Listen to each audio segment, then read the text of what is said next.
Wisconsin Department of Natural Resources says invasive species can, quote, cause major harm to the native ecosystem or humans and Wisconsin's economy. This week, the Natural Resources Board took major action to expand the list of invasive species to fight more non-native plants, fish, and animals. To talk about those new DNR standards, thanks to Dreux Watermolen, Chief of Social Science Services for DNR. Dreux, welcome to WisconsinEye. Thank you. Give us the overview, the simple answers. What is an invasive species and why do they pose threats? Your website say they pose threats for fish and, well, anyway, go ahead. Give us. Sure. So there are a lot of different definitions for invasive species, and the definition that we use at the Department of Natural Resources is the definition that the Wisconsin legislature put into our state statutes. So in Chapter 23 of the Wisconsin statutes, invasive species are defined as non-native species, so species that did not occur here without people bringing them here. Mm-hmm. And they are species that either are known to or likely to have an impact to the economy or to our native ecosystems or to human health. So you nailed it right in your introduction. Okay. Non-native and an impact. Okay. Well, let's open it. We're gonna show 12 or 13 pictures today of specific items that are covered by the new DNR rule. But I want to open with this picture of this furry little, I almost said cute, how do I pronounce this? The nutria. The nutria. Mm-hmm. Why is this gentleman and his fellow nutria bad? Well, first of all, I have to just tell you that nutria are not small. Oh. Nutria are rather large. Okay. Nutria are a rodent that is related to the beaver, and they are like a very large beaver, and they are found in wetlands south of here. They have sharp and teeth. They have Excuse begun, me. they have gnawing teeth, okay, like a beaver. I'm sorry to interrupt. And that's quite okay. So they have gnawing teeth like a beaver, and they feed on plants and in wetlands, and they will change the structure of the plant community through their behavior, and that then has impacts to other species that live in those wetland habitats. So nutria are found in the southern United States, and they have been expanding their range. They're not here in Wisconsin yet, and they're species that we want to keep out of Wisconsin. Well, they're not here yet. You want to keep them out of there. So as a result of the DNR vote this week, nutria are labeled what? Restricted, prohibited, and please explain the difference. Sure. So nutria are listed as a prohibited species. And prohibited species in the administrative rule are defined as species that are not found here in Wisconsin, or if they are found here in Wisconsin, they're found in very low numbers or in isolated populations, and we have the opportunity to eradicate them. Okay. So those species, if they are in the regulatory category of prohibited, then what that means is you're prohibited from possessing them, from selling them, from transporting them, from propagating them, from introducing them.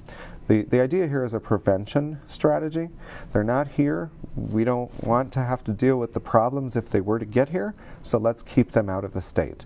So we prohibit all of those activities that would enable them to be here. Well, the other thing that allows is when prohibited species show up, then we can work with landowners and others to implement control measures, and we can require that, and we can work with landowners to identify financial assistance to address the problems. Was putting this label on nutrias, was there any opposition to it? Is there a group, Friends of Nutrias, out there? I ask that naively. I'm not trying to be a smart. If there is, I haven't met them yet. You haven't met them, okay. So we had no opposition to the listing of nutria as a prohibited species. Okay, now let's talk about the process. The rule adopted by DNR this week classified how many more plants, animals? Sure. We classified about 49 species as prohibited. And again, those are species that are not here, and they're likely not available in trade either. Okay, and then about 30 additional species were added to the restricted species list. And the restricted species, they're a little bit different in how we define them. So restricted species are already here in Wisconsin. They're species that are established, and they're more widespread than just a few isolated locations. So our ability to eradicate them, to eliminate them from the landscape, is probably a bit more difficult and maybe impossible. That doesn't mean we want to throw up the white flag and give up on trying to prevent them from spreading. So the difference between the restricted category and the prohibited category relates to possession. Restricted species, possession is not outlawed, but movement, transport, sale, propagation, introduction, those activities are restricted. Okay. Was the DNR vote, was that the final action on this, or is it still out for public comment, or was the DNR vote final on these 49? So the process now leaves the department, and there are some subsequent steps. We did have a public comment period back in May and June. We held 2 public hearings, one in Madison, and that one we made available via the web, and one up in Green Bay. And then we accepted written comments from the public as well through the end of June. And then we used those comments to refine the proposal. And now the Natural Resources Board did final adoption. And from here it goes to the governor's office. And if the governor's office approves it, then it would go to the legislature's Joint Committee on Review of Administrative Rules. Okay. And then beyond that, if the legislature chooses to take an action, then that would dictate what the next steps are. If they choose not to take an action after a specified time period, it would become law. Were these changes adopted unanimously? Was there any major controversy over any of them, sir? And there are some people who do not like certain aspects of the rule, but nobody testified in opposition to the rule at the Natural Resources Board meeting.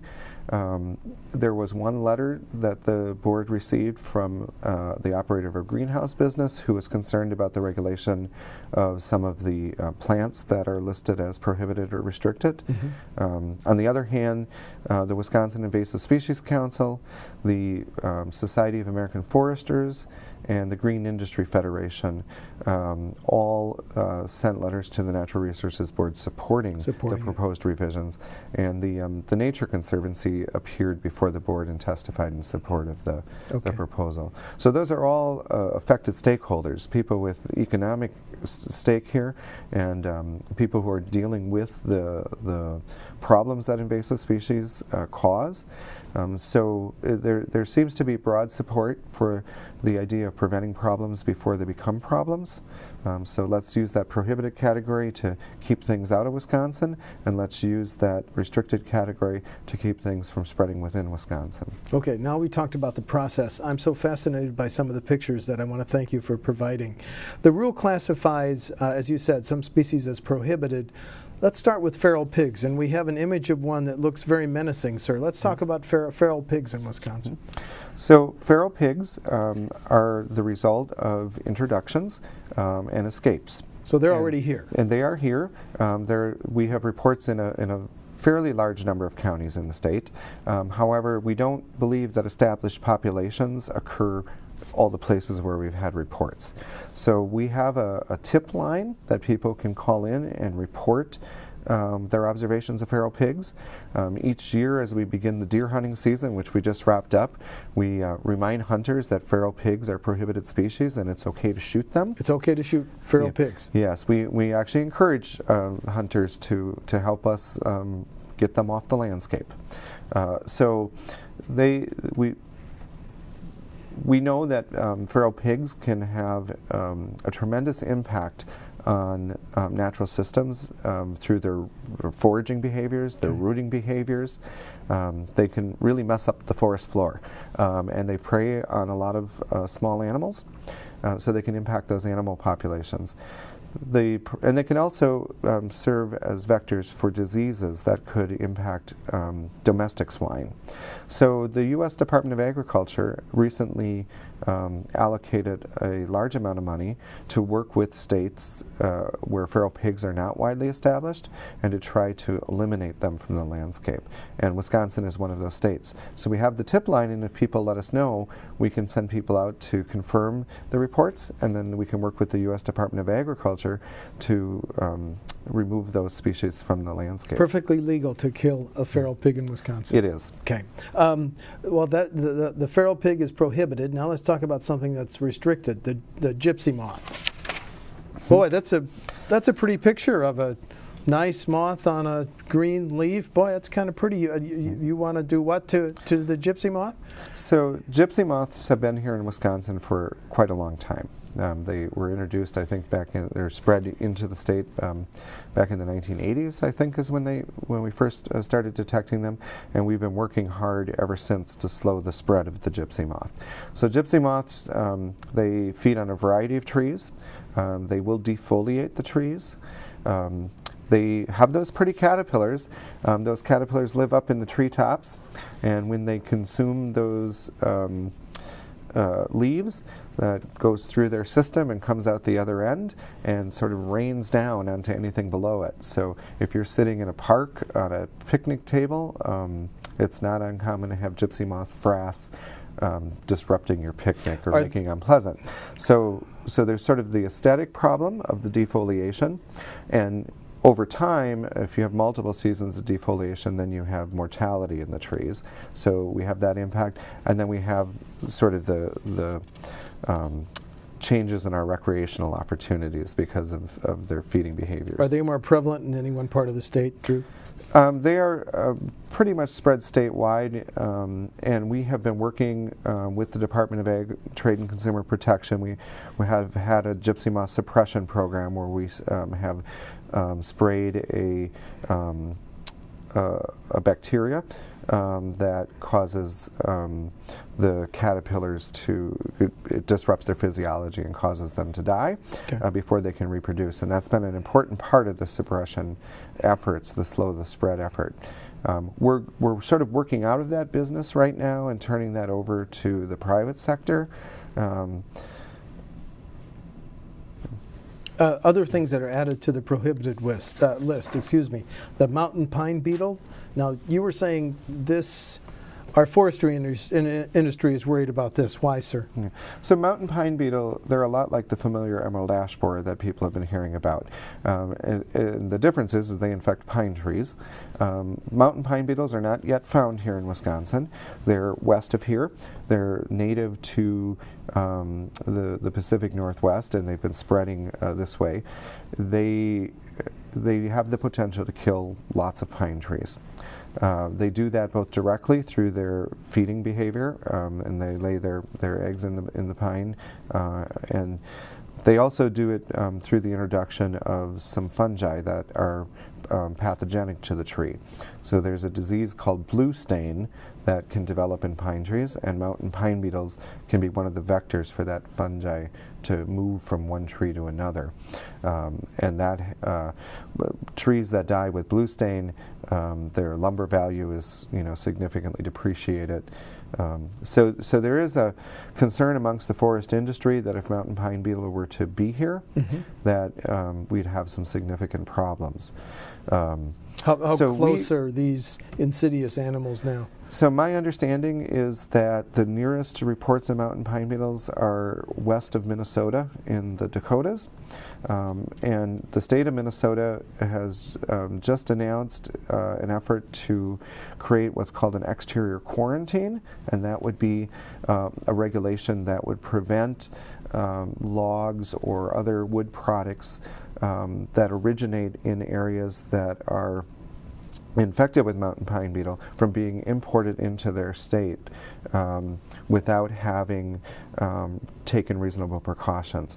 So our Department of Ag, Trade and Consumer Protection has been talking with the DNR, and we'll be engaging the forest industry in a conversation about enacting an exterior quarantine here in Wisconsin as well.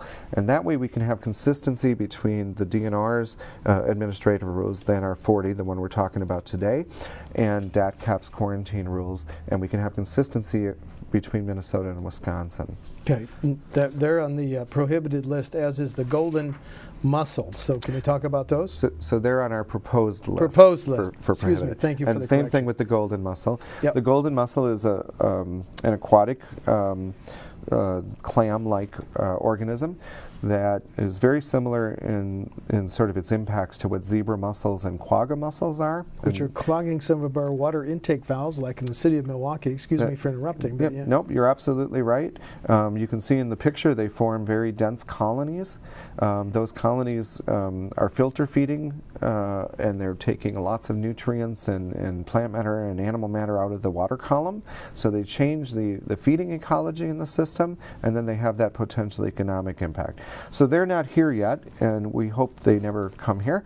In fact, the Great Lakes Governors Association has identified the golden mussel on its top 10 list of least wanted aquatic invasive species, and all of the states have agreed to try to regulate those and prevent them from being here. So it's a species that originated over in the Western Hemisphere, and it's been introduced into South America, and in a very short time it spread from its initial introduction site to 5 countries. In South America? In South America. And so we know there's a lot of ship traffic that goes between North and South America, and we don't want to see this coming in on that ship traffic. So having it on the prohibited list, and then also dealing with it through ballast water regulations is our way of trying to keep it out. Is the golden mussel in the United States yet, sir? It has not been found here yet. And we're all knocking on wood that it doesn't come. That's right. Species added to the restricted list include the Japanese barberry. This looks like a pretty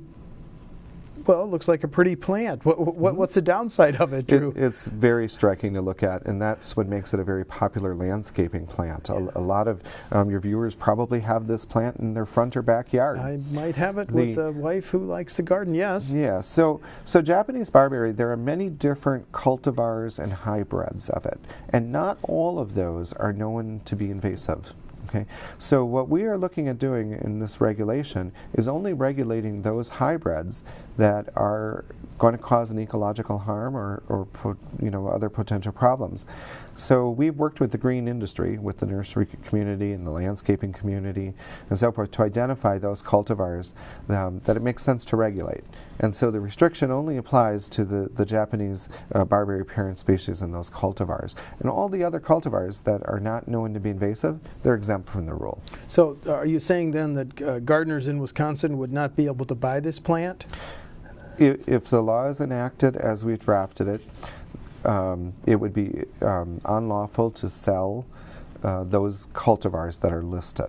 Starting when? How soon do you envision this? That depends on what the Joint Committee on Review of Administrative Rules does. Okay, DNR sends it to the Governor's office and the Joint Legislative Committee on Rules. Yep. So the soonest the law could take effect, if all things went without glitches, would be in the spring of 2015. Okay.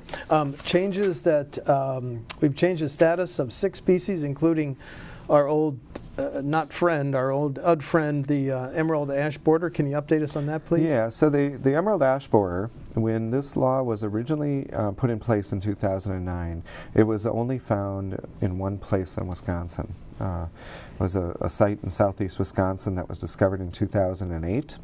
And we believed at that time that we might have the opportunity to eradicate it because it was only at one site. Since that time, emerald ash borer has now been reported and confirmed in 29 counties in Wisconsin. Oh. And all regions, or just still south? Predominantly the south, but there are some locations up north where it's also turned up, in the northwest and in the northeast. So it no longer fits that definition of prohibited species. So it doesn't make sense for us to continue to regulate it and tell people they can't possess it. The reality is it's out there in the landscape. Mm-hmm. So this is a common sense, this revision of changing it from prohibited to restricted is really just a common sense approach to recognizing what's on the landscape. But this is not throwing up, I like to say, it's not throwing up the white flag on the green bug. We're not surrendering. We still have firewood transport regulations, and we know that moving firewood across the landscape is one of the ways that emerald ash borer is spread by people. So we have firewood regulations in place to limit that spread. And the Department of Ag, Trade and Consumer Protection has a quarantine in place for the counties where it has been documented and some of the counties that surround it. So for example, here in the central part of the state, emerald ash borer has been confirmed in Dane County and Rock County. We haven't found it in Greene County yet. And maybe we won't, but Greene County is part of the quarantine because there's a good probability that it could move between those places. So we have other regulations in place to try to help us manage the spread. There's no reason for us to prohibit it. Instead, what we'll do is we'll make transporting it, we'll make introducing it, those kinds of activities And that means unlawful. I can't take firewood from Dane County to Taylor County or Bayfield or Iron County, right? That's right. The firewood restrictions, they're all outlined on the DNR's website.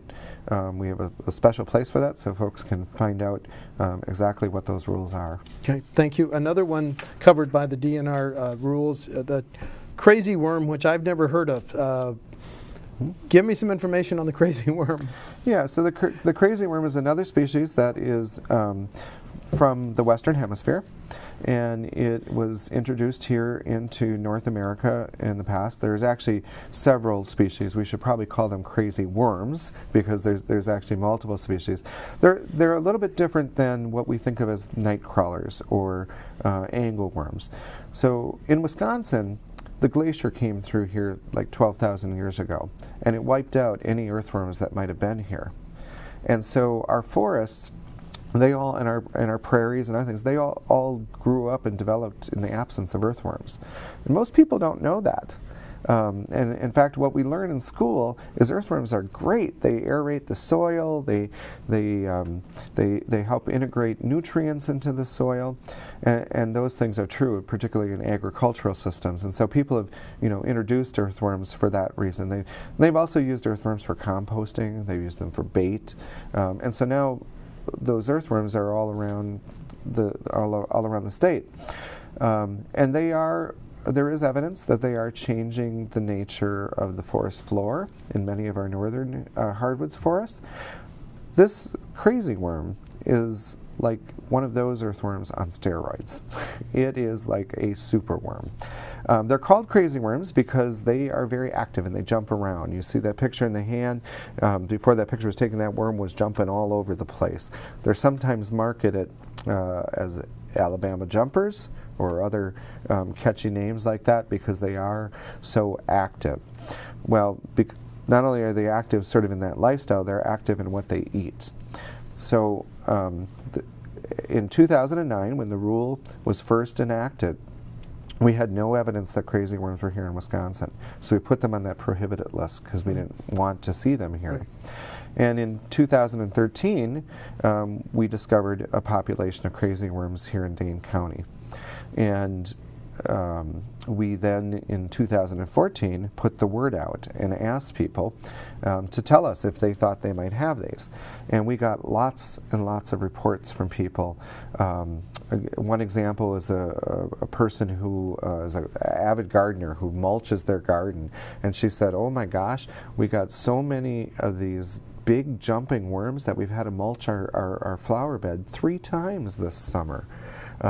So they're very And they were indeed crazy worms. They were. They're very proficient at eating the organic matter, the decaying plants and animals that are underground, and turning that into soil. And so I've looked at some sites where crazy worms are, and the soil is essentially earthworm poop. It's little balls that have gone through the worm. They've totally changed the soil structure. And that's what we knew would happen and why we listed them as prohibited. Well, how does this rule fight crazy worms because they're so active and apparently flourishing? Mm-hmm. So let me tell you what the rule does first, or what our proposal is, and that is we're no longer proposing to list it as prohibited because we know it's not just in one site, we know it's here now, and we know it's in multiple sites. Mm-hmm. We have confirmed multiple infestations in 5 or 6 counties, and we have reports that look like reliable reports in several other counties, and we have a few that we're going to be following up on to confirm. So it's more widespread out there in the landscape, very much like the emerald ash borer. The situation has changed out there in the landscape, and we now know that. So common sense approach to shifting the regulation. So the regulation will prohibit people from transporting these. And so if you're in an area that has crazy worms and you're mulching, this would tell you not to move your mulch to new places because you'd be introducing the worms that way. So we are working right now with a group of experts from the university and University Extension and the Department of Ag who work with nurseries. We're working with those folks to develop reasonable precautions, measures that we can take to prevent the spread of these worms. So when I take my 7-year-old grandson fishing and we go to a bait shop, there's no chance we're going to be buying crazy worms, are we? There's a chance, but there shouldn't be, because Okay. they are regulated currently as a prohibited species. Okay. And even if we change the regulation to be a restricted species, the sale of these things is still prohibited in Wisconsin. So we have done a lot of work with bait shop owners to let them know about this, and we are now also beginning to work with internet vendors and mail order sales outlets to make sure they're aware of this and that they're not selling these things in Wisconsin. Okay. You also, we need to talk about the, forgive me if I mispronounce it, the Phragmites. What is this? Phragmites is a plant? It's a plant. It's a non-native grass that occurs in wetlands primarily, although it also occurs in some drier sites. It's a plant that grows very tall. It's very easily recognized. You're driving down the road, you often see it in stormwater detention areas and roadside ditches, and it is a plant that will dominate those communities. It will take over and displace other native plants.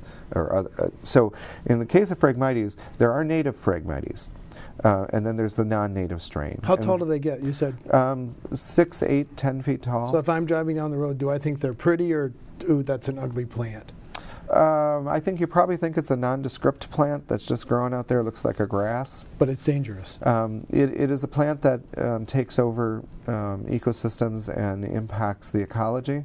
There are not a lot of things that feed on Phragmites.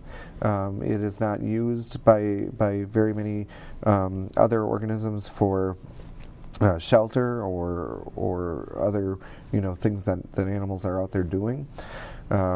So this plant, the non-native strain, we listed this as a restricted species back in 2009. Mm-hmm. And during our public comment period this last summer, we had a fair number of people contact us and say, the most recent information available about this that DNR has generated shows that it's restricted over here to the eastern part of the state. Okay. So we'd like you to list it as prohibited over there in the west. So on that map, yes, you see a purple line that kind of runs down the middle. Yes. And that's the dividing line between what we're recommending be restricted, which is the counties over in the east where you see lots of red dots, which is the places where it's been found, and then those counties to the west where it would be prohibited, where you see very few dots. And each of those dots you see to the west, we've already been in touch with the landowners and local governments and either have already eradicated those populations or have gotten commitments from them to work with us to eradicate them.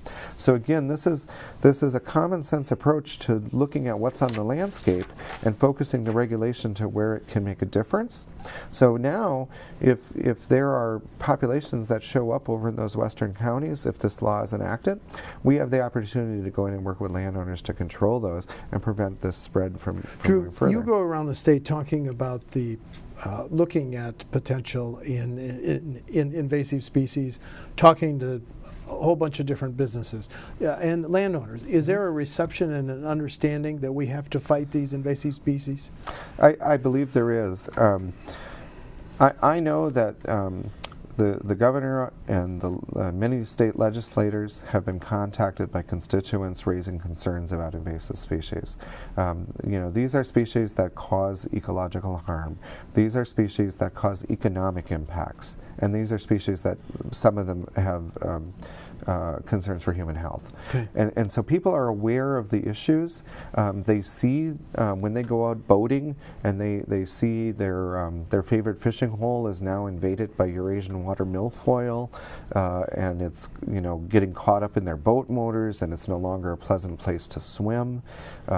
When they go to a place that's infected with gypsy moths and they see defoliated trees and it's not the nice place to walk in the shade, those are real impacts. When you go to the Lake Michigan beach, and what was once a real sandy beach is now littered with zebra mussel shells, and you're afraid to walk barefoot.